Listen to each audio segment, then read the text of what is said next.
تو اللہ کے نبی صلی اللہ علیہ وسلم نے ارشاد فرمایا کہ امام مہدی مسجد اقصی میں پہنچیں گے، اس وقت آپ فجر کی نماز کے بعد دو فرشتوں کے کندھوں پر ہاتھ رکھ کر آپ تشریف لائیں گے۔ امام مہدی اس وقت مصلی پر کھڑے ہو چکے ہوں گے اور تکبیر کہہ دی چکی ہوگی، تو امام مہدی آپ علیہ السلام نے فرمایا وہ پیچھے ہٹ جائیں گے اور عیسیٰ ابن مریم سے کہیں گے کہ آپ نماز پڑھائیں۔ تو اس وقت امام مہدی کو سید عیسیٰ علیہ السلام فرمائیں گے کہ تکبیر آپ کے لیے کہی گئی، لہٰذا نماز آپ پڑھائیں۔ اس مصلی پر امامت پر امت محمد صلی اللہ علیہ وسلم کے امام کھڑے ہوں گے، تو وہ نماز مکمل کروائی جائے گی۔ اس کے بعد مسجد اقصی پر باہر سے جو یہودیوں نے قبضہ کر لیا ہوگا، گھیرا تنگ کر لیا ہوگا، فرمایا 70,000 یہودی اسلحے کے ساتھ اس مسجد کے باہر محاصرہ کیے ہوئے ہوں گے، اور سید عیسیٰ علیہ السلام فرمائیں گے مسجد کا دروازہ کھول دیا جائے۔ فرمایا اس وقت دجال بھی یہودیوں کی فوج کے ساتھ ہوگا، جو ہی سید عیسیٰ علیہ السلام کو دیکھے گا تو جیسے نمک پانی میں پگھل جاتا ہے اسی طرح پگھلنا شروع ہو جائے گا، اور وہاں سے دوڑ لگائے گا، بھاگتا ہوا نکل جائے گا۔ سید عیسیٰ علیہ السلام پیچھے سے تلوار لے کر، یا اس وقت جو بھی اسلحہ ہوگا، حدیث کے الفاظ تلوار کی ہے، فرمایا وہ لے کر ان کا پیچھا کریں گے اور فرمائیں گے تیری قتل اور تیری موت میرے ہاتھوں مقدر کر دی گئی ہے۔ اور باب لد، یہ اسرائیل کا ایک مقام ہے جسے باب لد حضور علیہ السلام نے آج سے 14 صدیاں پہلے فرمایا تھا۔ فرمایا اس مقام پر دجال قتل کر دیا جائے گا۔ اسرائیل نے آج اس مقام پر، یہ شہر ہے لد کے نام سے، اس پر بہت بڑا ایک دروازہ بنوایا ہے۔ پہلے مفسرین محدثین ڈھونڈتے رہے اس علاقے کو کہ لد اور باب لد کہاں ہے، یعنی دروازہ شہر کا نہیں تھا۔ آج میرے نبی صادق صلی اللہ علیہ وسلم کی یہ پیشن گوئی سچ ثابت ہوئی۔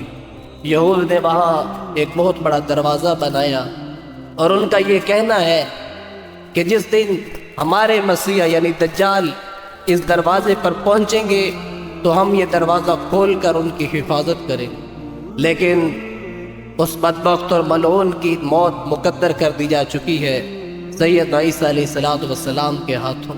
آپ علیہ السلام نے فرمایا آدم علیہ السلام سے لے کر مجھ تک سارے انبیاء نے فتنہ دجال سے اپنی امت کو ڈرایا ہے۔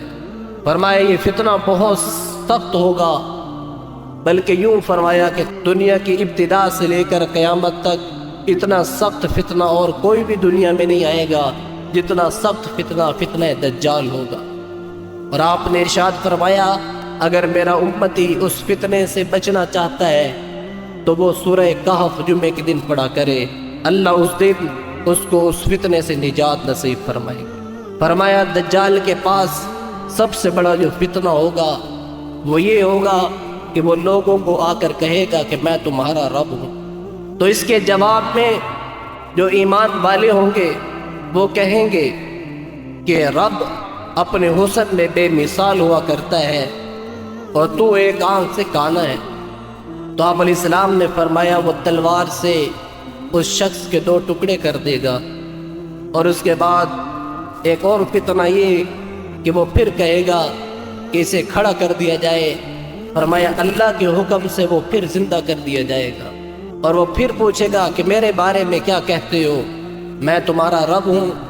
تو وہ ایمان والا کہے گا اتنا بدصورت کبھی رب نہیں ہوا کرتا۔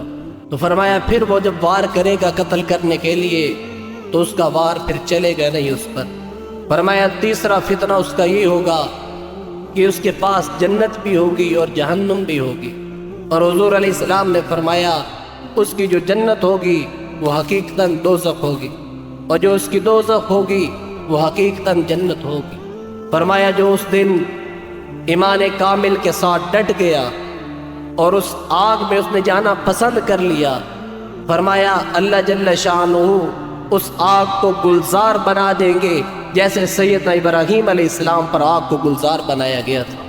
اور فرمایا جس نے اس کی جنت کو پسند کیا وہ ہمیشہ کی ناکامی اور دوزخ کے حوالے کر دیا جائے۔ آپ علیہ السلام نے فرمایا اس کا 5واں فتنہ یہ ہوگا کہ وہ عام لوگوں سے پوچھے گا کہ اگر میں تمہارے باپ داداؤں کو زندہ کر دوں تو پھر مجھے اپنا رب مانو گے؟ تو لوگ کہیں گے ہمارے ماں باپ کو مرے تو بڑا عرصہ گزر گیا، بڑی لمبا عرصہ گزر گیا۔ تو وہ شیاطین کو حکم دے گا کہ ان کے ماں باپ کے روپ میں ان کے سامنے آؤ۔ تو شیاطین ان کے ماں باپ کے روپ میں ان کے سامنے آئیں گے اور کہیں گے بیٹا ہم تجھے حکم دیتے ہیں تو اس بدبخت کو اپنا خدا تسلیم کرو۔ تو یہ اتنا سخت گیر فتنہ، تو آپ علیہ السلام نے فرمایا یہ قرب قیامت میں ہونے والا ہے۔